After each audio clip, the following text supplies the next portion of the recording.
right. Again, my voice starts. Derek closes it off. Fellas. I don't know why we just don't have a full-on Russian play. I got your back. Ladies and gentlemen, welcome to Friday. We keep roaring through the 20s. Get it? We're not exactly roaring. We're kind of slow. Compared to what I wanted to do. So, but I don't mind going slow if you're actually participating. We're having some good, lively discussion and pertinent discussion about the history of learning. We didn't get to the video yet, did we? I don't think so. That's what we were doing. Did we get past jazz yesterday? We got the expatriates? Yeah. We got the Harlem Renaissance. Harlem Renaissance. Good. So we can re-emphasize that again because that is a very significant thing. Jamin, remember what we said yesterday. Why did they make a big thing about this Harlem Renaissance? Because it was it instituted a cultural center where there'd be a collection of art and music and literature and all of the things that Black people contribute to society that they have not been able to contribute for how many years since the country began? 150 years. And now we were 50 years plus after the Civil War.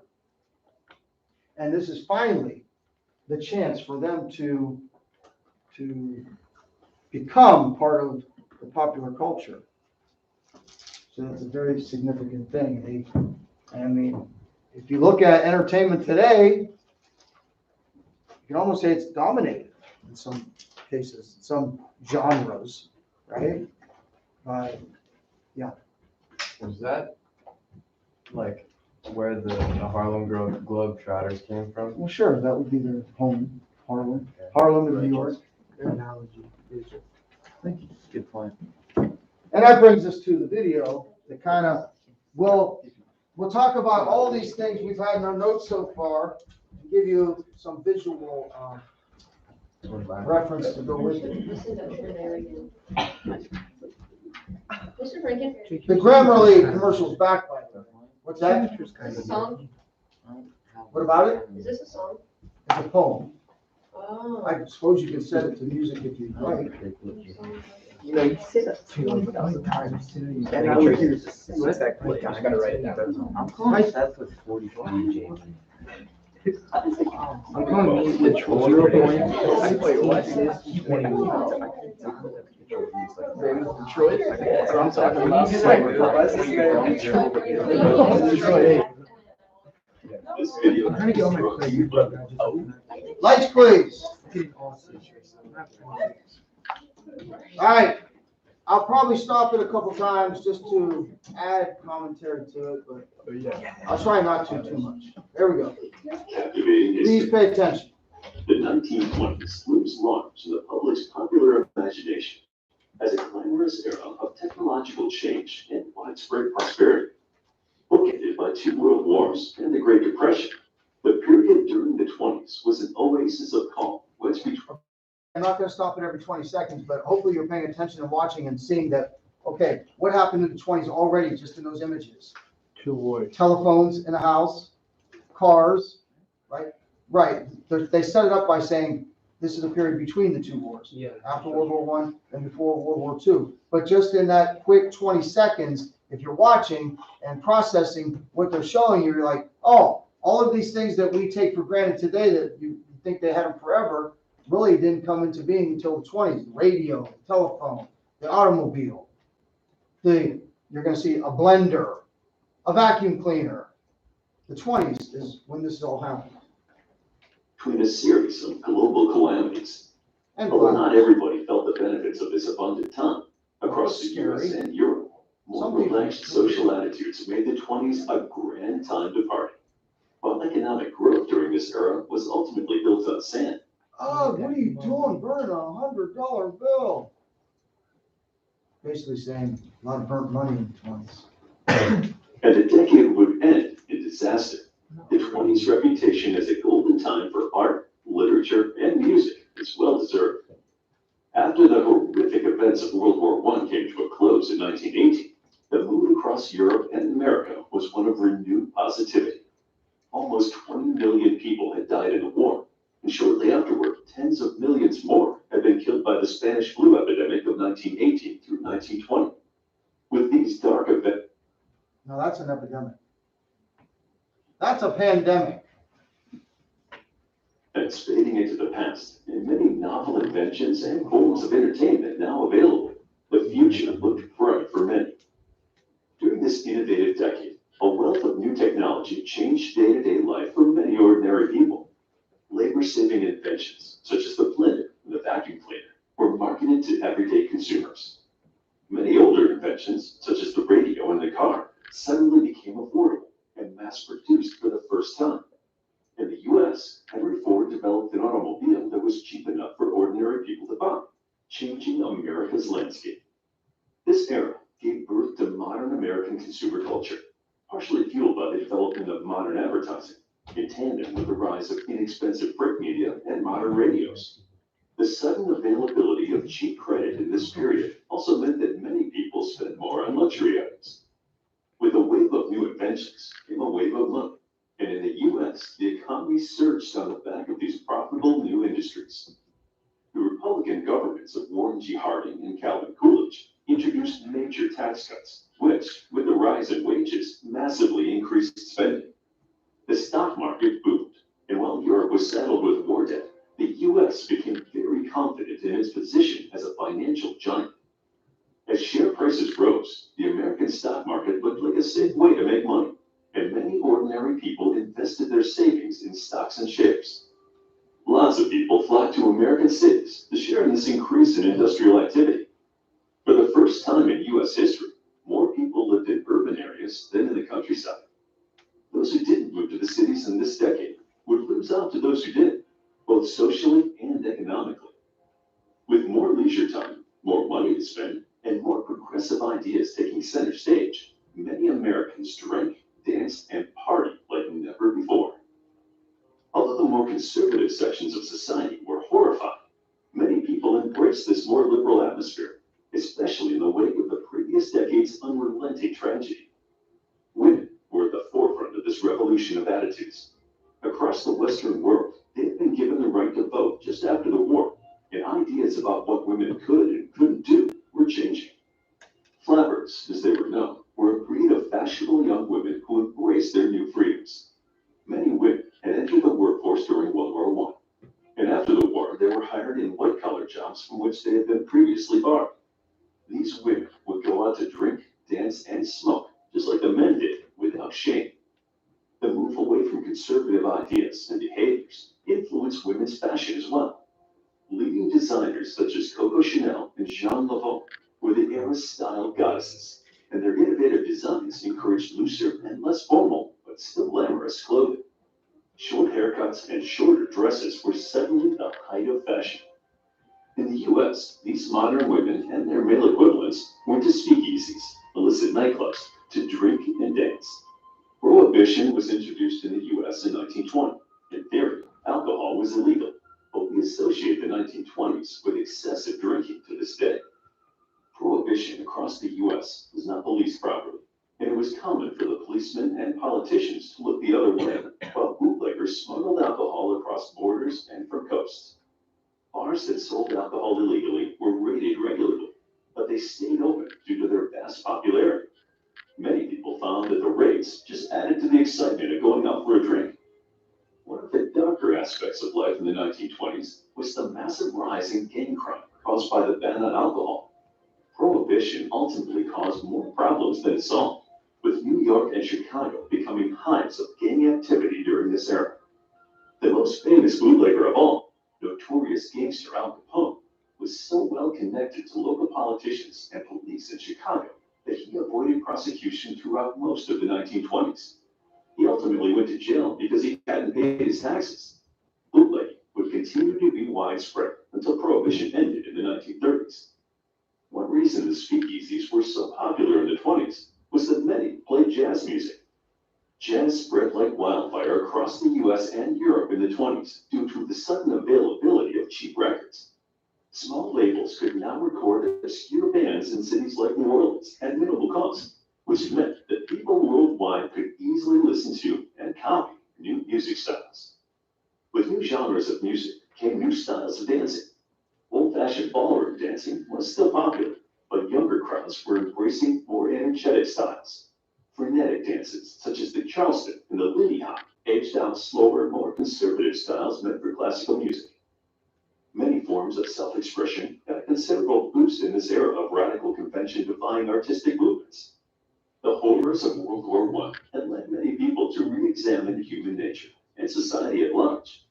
Popular artistic movements, such as Surrealism, Expressionism, and Dadaism, focused on the emotional, irrational, and absurd parts of human life. Paris, in particular, was a special place in the 1920s for arts and culture. Known as the Crazy Years in France, the early 20s saw a collection of painters and writers coalesce around the great Gertrude Stein, who held a salon in the city. Some of America's best writers, including Ernest Hemingway and Zelda and F. Scott Fitzgerald, moved to France in the 20s to be part of this collective. Known as the lost generation of writers, they were world-weary and cynical, commenting on the excesses of the day. These great American writers rubbed shoulders with the likes of Pablo Picasso and Henri Matisse, producing spectacular works of art. The Great Gatsby by F. Scott Fitzgerald is possibly the defining book of the 1920s, a commentary. You guys didn't all start clapping? Great Gatsby? Didn't you guys read that? Next year. Oh, next year. Juniors read that? Oh, I thought it was you guys. Now you guys, you read it? No. Now you got something to look forward to. Prey on wealth and class in America.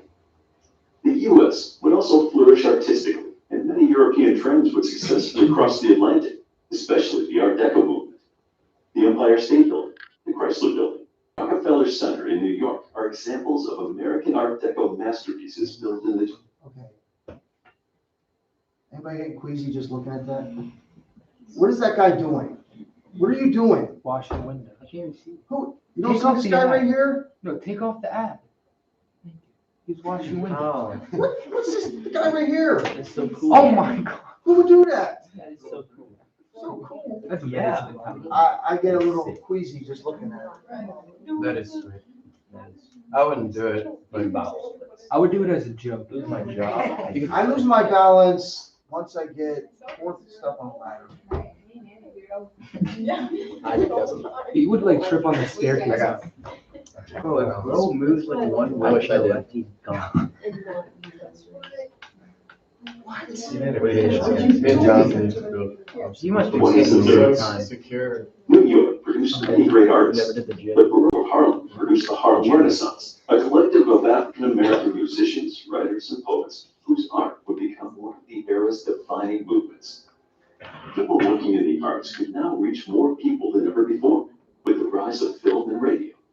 In California, Hollywood had become a serious film center by the beginning of the decade. Movie theaters spread across the world, and film stars became the objects of veneration. Early silent films, such as the famous slapstick films of Charlie Chaplin, were a big hit, and popular starlets such as Gloria Swanson and Josephine Baker became major sex symbols. Similarly, sports stars could now obtain international renown, as matches could be broadcast via radio worldwide. In New York, baseball player Babe Ruth was one of the first megastars of the sporting world. At his career's height, he hit 60 home runs in a single season. While the world was undoubtedly I know not everybody's into sports. He hit 60 home runs in a single season, and that was more than a lot of teams, all the players on their team combined. In fact, there was a few, you could take a handful of teams and you take all the home runs hit by all the players on their team and combine them with like 4 or 5 other teams, and there wasn't a total of 60. That's how incredible Babe Ruth was compared to the competition. a fast-moving and exciting place in the 20s. There were dark clouds at the horizon, as many poor and disadvantaged people were left behind in this decade. Many living in the U.S. countryside were not swept up in this wave of prosperity, and the agriculture sector was facing a severe downturn for most of the decade. These people could not afford to buy new gadgets and missed the wave of cultural trends happening in the cities. In poorer parts of the U.S., the politics of resentment gained a Klux Klan received a massive boost in membership levels in the American South. While the Klan had always persecuted African Americans and other minority groups, by the 1920s, they were also spreading a message that the day's changing morals were destroying America. Its members campaigned against widespread bootlegging, more relaxed attitude towards sex, especially in Hollywood, and desegregation. Members of the Klan would tar and feather and even lynch people they didn't like. Many Klan members even went into politics. The glitz, glamour, and positivity of the 1920s came to a screeching halt after the Wall Street crash in 1929. Serious economic problems had been brewing across Europe and the US for some time before the crash, caused by significant debts from World War I, shaky global trade, a flatlining agricultural sector, and a slowdown of industry. Due to the new craze of buying stocks and shares in the US, this painful reality did not hit home till the late 20s. Share prices had risen enormously during this decade, thanks to the mania for unregulated speculation. Many people bought shares to get rich, buying them on the margin, using loans. When it became obvious that share prices were incredibly overinflated, panic selling began. During the Wall Street crash of October 24, 1929, known as Black Thursday, the Dow Jones dropped dramatically as millions of shares were sold in one day. An ongoing wave of panic across America led to widespread banking collapses, which would have a knock-on effect on Europe. The Great Depression had begun, and the Roaring '20s had come roaring to a halt. Questions, comments? Anything interesting there you'd like to comment on? You have information about? Nothing? Okay. There's one light that should be on. I think it's the one closest to the door. I do agree with picture there. He's playing overrated. Shit. Playing against garbage. Throwing 55. Put him on the field now and see what happens. Yeah, he plays all over. You must be following. I do He's follow not, Bryce he on wasn't that. that good. Bryce is so biased. You are, You you hit 60 homers in the, I'm at 20, we're at 4.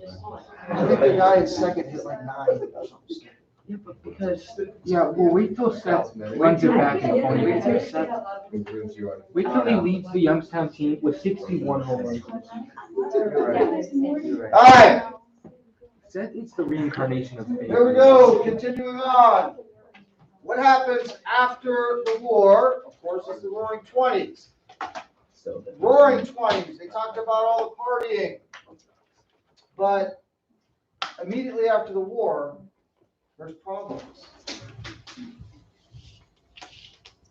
And the new president, Warren G. Harding, by the way, he was the first president elected following the 19th Amendment.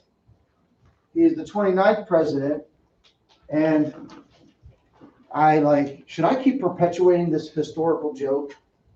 And then I always do it anyways, because I think you know that I'm joking. I hope you know that I'm joking, but you know, the joke in history is that Warren G. Harding got elected 29th president in 1920, obviously meaning he was very good looking.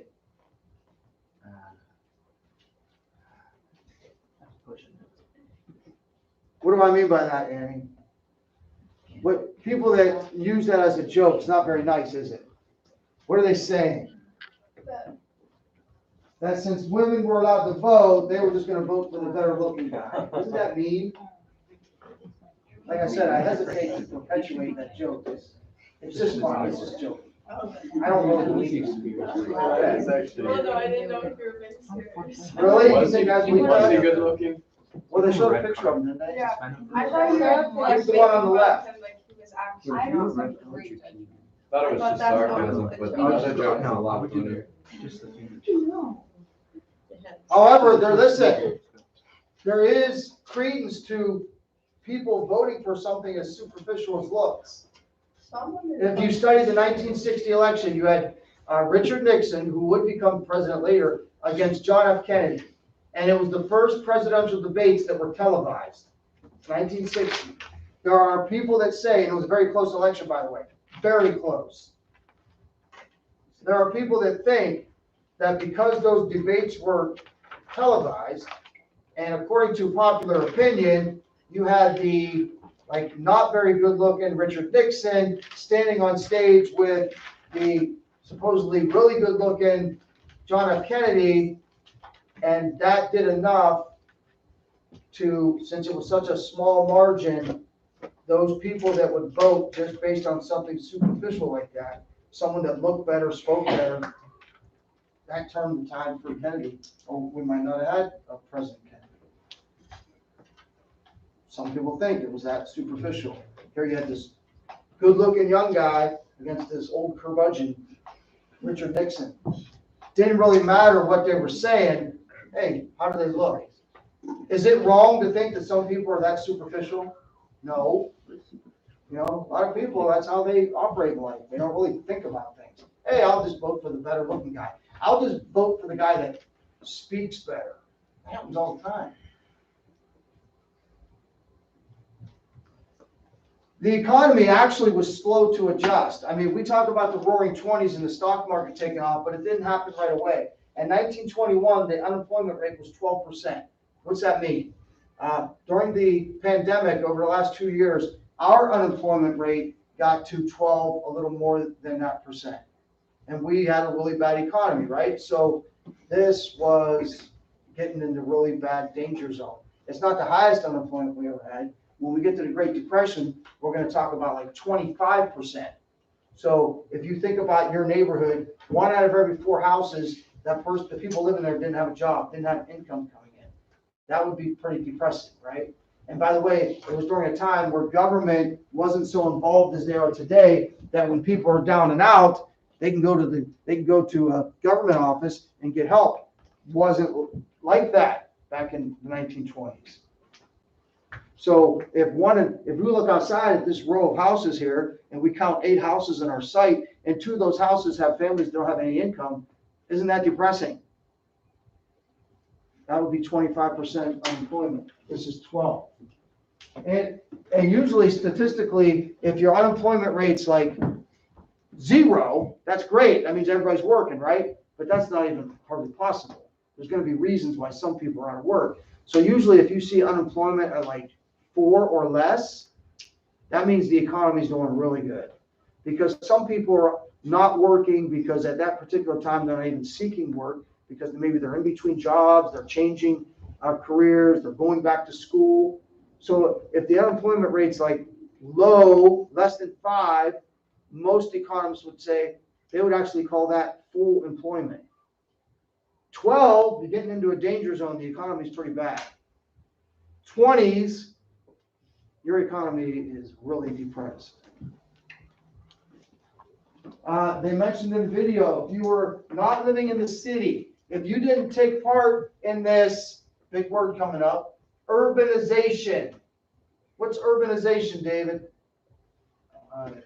Cities growing. Right. People leaving the farms, coming to the cities. It had been happening for 30 years before this. Slowly, gradually, more people going to the cities, leaving the farms. What did the video say? By the 20s, it was the first time more people lived in urban areas than in rural areas. And we look at our society today, and what? Close to 90% of the people don't live on farms. Think about how important farmers are, by the way, as you're writing those notes and you reflect on that and you think, wow, we used to be dominated by farmers. Now we have very few farmers, yet those farmers are feeding way more people. Isn't that kind of crazy? Think about it. Like we've got 1/8 probably of the farmers that we had 200 years ago, yet those farmers are producing enough food for America to have abundance and feed other parts of the world.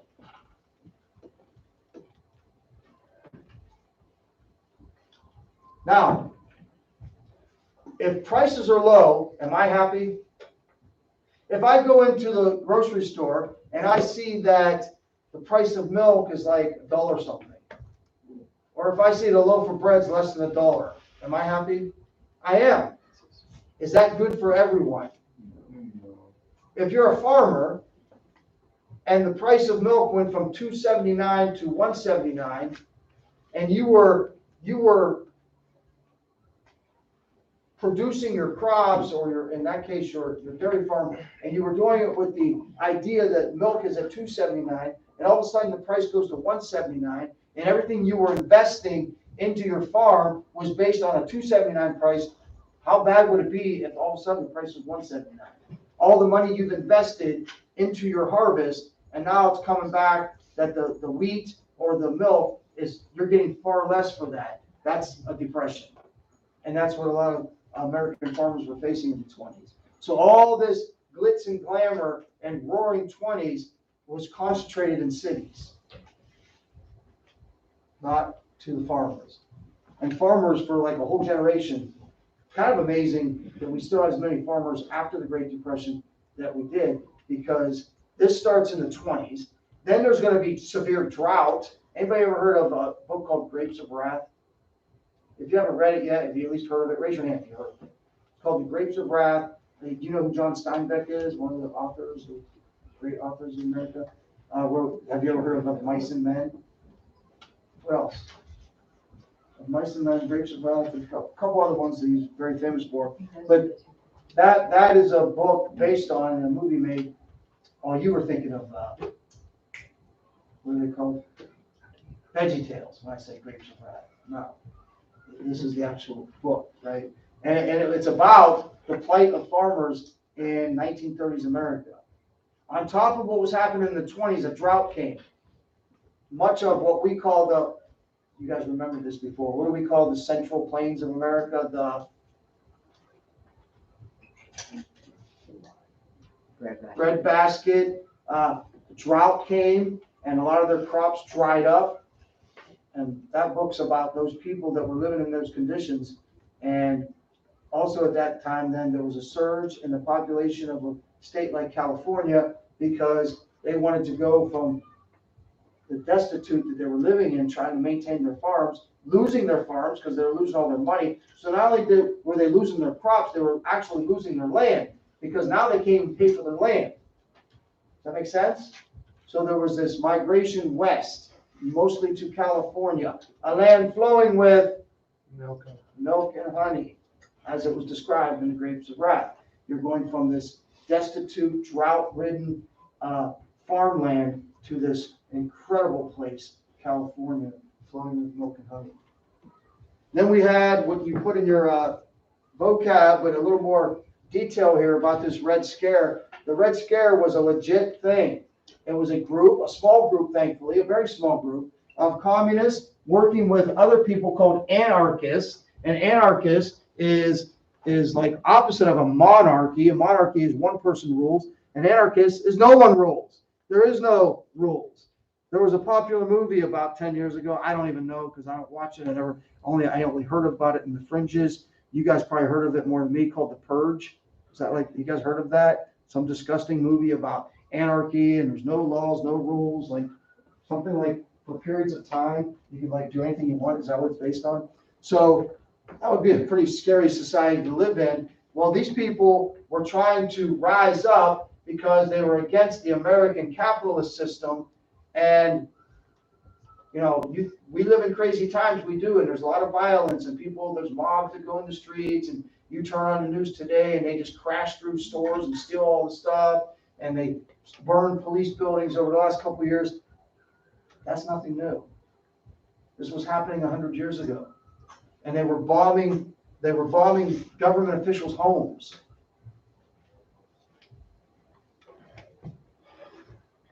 They were really looking for any politician that was speaking against the labor unions. Because if you go back to what we talked about, those labor unions and their leaders, and Eugene V. Debs, and those that went into politics to push this socialist agenda, following the teachings of Karl Marx, who had written his stuff 70 years before.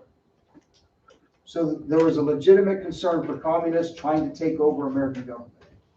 And if you don't squash it at the beginning and it keeps growing, it becomes a big problem, right? So thankfully, they were a small amount of people, and the American awareness of them squashed them and kind of put out that fire, pun intended, but that fire was gonna rise again. Because every time we think we've killed communism, it rises again.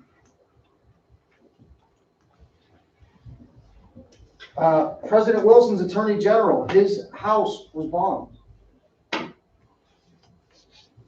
He wasn't killed, but the house was bombed.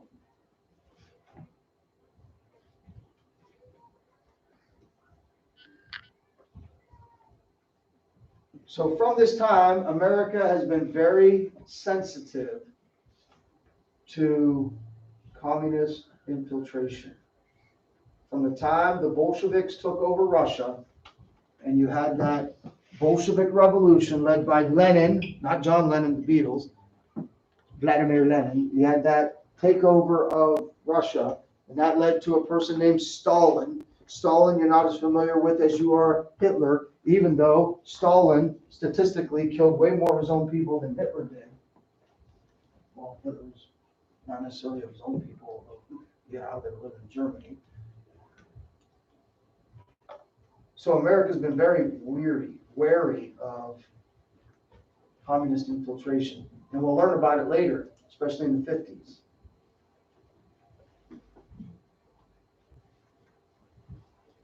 And then there's that idea that we are isolating ourselves from the rest of the world. Last thing for today, America had two basic questions. What do we do now the war is over? We tried not to get involved in that affair in Europe, but we were dragged into it. Now it's over. How do we handle going forward problems that might come up with foreign policy? Well, you might say selfishly, isolationism, America's policy is going to be based on, hey, what's best for us? How are we going to maintain world peace and stabilize the world economy, but do it with the primary goal being our own peace and prosperity? You understand how I did the notes there? So like,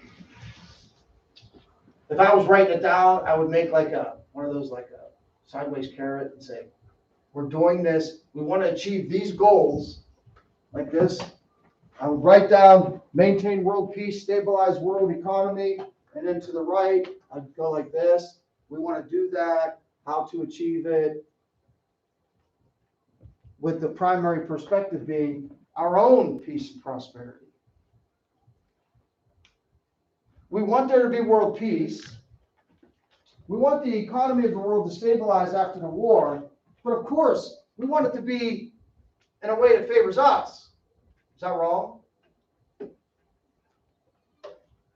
know, this is one of the reasons that part of the anti-American crowd today speaks so loudly. They look at our history and they're like, you know, first of all, biggest thing, slavery, and then all the things that we did throughout history to serve our own interests. What's the country supposed to be? In a world made of all these different nation states, aren't you supposed to make sure your nation's protected and thriving? Right? So how are we going to do this with the primary goal being our own peace and prosperity? So going forward, we'll learn about things like Monday, you'll learn about this seemingly like, how did the world accept this policy of, we hold a big conference with all these leaders of the world and we say, we're going to build this many naval ships and Great Britain's allowed to build this many, but Japan's only allowed to build this many. And France is only allowed to build this many. And they agreed to it. What? Like we were setting all the rules. Is that bad?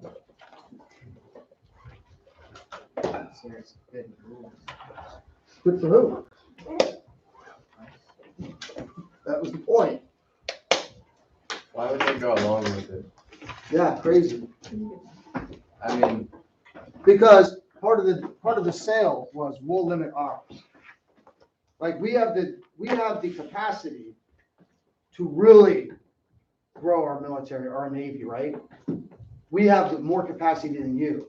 So part of the agreement is we'll limit ours, but we get X amount, it's called the 553, 1.75, 1.75, whatever ratio, how they came up with that ratio, I don't know. But we'll build ours to a level of 5.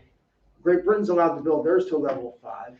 We're the two countries that have the ability to do it. Japan, you can only build to a level of 3. What? And they agreed to it. So everybody was just scared of us using full. I guess.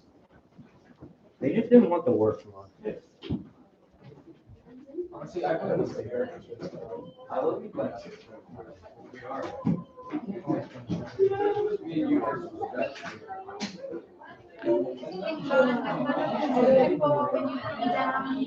Just bring your English stuff. After this, okay?